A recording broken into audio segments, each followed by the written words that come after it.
In 2005, the first A380 was unveiled at the Airbus factory in Toulouse, France.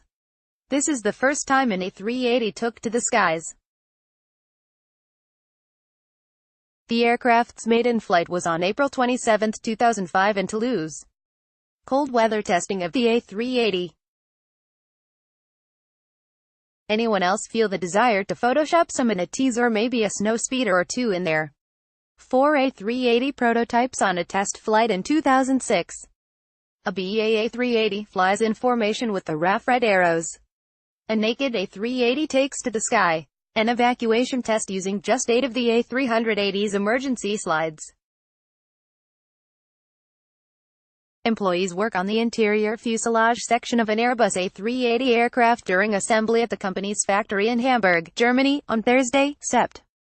1, 2011. An A380 tailplane, painted in Etihad's livery, being transported to the main assembly factory in Toulouse, France. A Qantas A380 and a Singapore Airlines A380, ready to be handed over to the airlines at Toulouse-Blagnac Airport in France.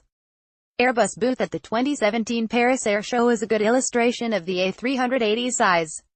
This ANA livery took longer to paint than any other A380 paint job. The A380 is often accused of looking hydrocephalic because Airbus put the cockpit on the lower level. That may be true, but the complex geometry of its wing is pure art. Malaysia Airlines and the Royal Malaysian Air Force flying information. The A380 cockpit. I'm not sure if the sheepskin seat covers are standard, or just an Emirates thing. Oh, I guess they all have sheepskin seats. This is the cockpit of a British Airways A380. Some A380 operators configure them to offer a bar to business and first-class passengers. This is the bar on an Emirates Airlines A380. First class in an Emirates A380. One of the bigger bathrooms aboard an Emirates A380.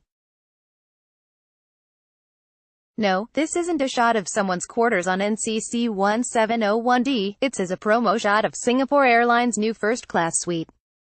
Lee Hutchinson says he's determined to try out the suite, or maybe Emirates version, at least once before he's too infirm to leave the sofa. Preferably without even a stop, just get off one plane and get back on the other. That way I don't even have to care about the time zones or do any clock adjustment, he told ARS. Yet another insane Singapore Airlines A380 suite. I think I agree with Lee on this one. Okay, you saw the official Singapore Airlines press shots, now this is what it actually looks like. This is what a Singapore Airlines first-class suite looked like in 2009. Singapore Airlines also has a rather fancy bathroom in first class upstairs. Thai Airways A380 business class cabin is extremely purple. British Airways business class on an A380 can feel a little dour. British Airways' first A380 arrives at Heathrow Airport in 2013. 3 jet bridges connect to an Emirates Airlines A380 at JFK. Not every airport is able to accommodate these massive carbon composite sky whales. This must be downstairs on a Lufthansa Airbus 380 because it's a 343 layout. On Valentine's Day, Airbus confirmed that production of the massive A380 airliner will come to an end, breaking some plane nerds' hearts. When it was unveiled to the world in 2005, Airbus touted its efficiency over twin-engine long-haul planes, but this mighty carbon-fiber double-decker never lived up to expectations. Not all airports could accommodate its physical size, and getting the self-loading cargo on and off could take a while. Unlike the 747, it doesn't appear set to have a continued career carrying cargo, either. You'd expect the biggest passenger plane of the skies to make a pretty decent freighter.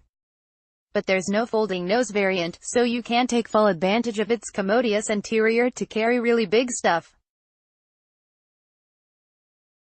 In 2021, the last A380 will depart final assembly in Toulouse, France.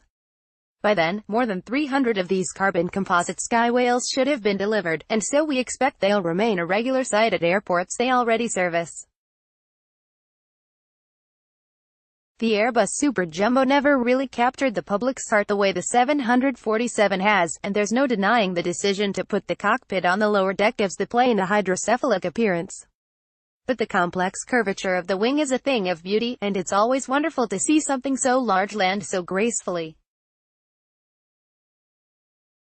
If you time your visit to the Smithsonian Udvar-Hazy Annex for the right time of day, you can watch them come in up on the observation deck. Flying long distance in an A380 can be an opulent affair.